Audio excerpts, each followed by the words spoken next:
Nakakapag-video na naman tayo guys. Wala si nauna kasi ako umuwi sa kanila. Nandun sila sa labas. Kasi nagsulong kami ng papel. Ngayon nauna ako umuwi. Kasi mag-iinit ako ng ulam. Ayan. Initin ko yung chicken chop yan. Initin ko yung biniling ulam kanina. Para may pagkain kami dinner. At saka ito. Yan, initin ko lahat.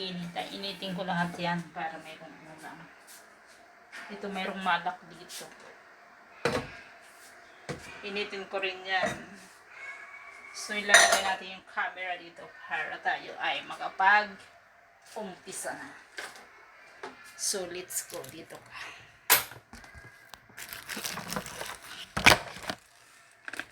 Ang hirap na walang cameraman. Videographer. Videographer. Kwek, kwek.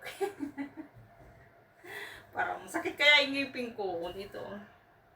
Meron kasi siyang butas na talagang yan.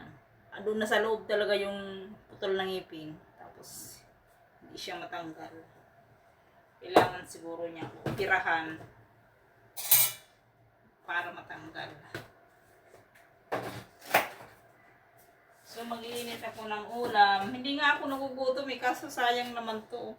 Isda. Tsaka may chicken. Ano kasi to? Rice lamang. So masisira kasi siya kapag hindi siya kinain. Kasi gata yan. Gata kasi yan. So initin ko na lang para makain. Lagay sa tiyan din. Ano, bakit may dumi yung damit ko?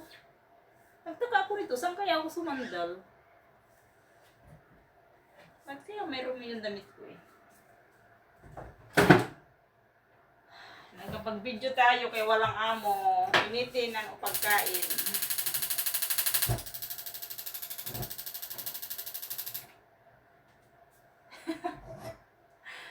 Dito ko nilagay yung camera kasi pag dumating, dito dadaan yun. Pag tingin ko ng gano'n, nandiyan na sila. Mauutak. Eh dito naman sa kabila, sarado yung glass. Madali rin makita. May utok.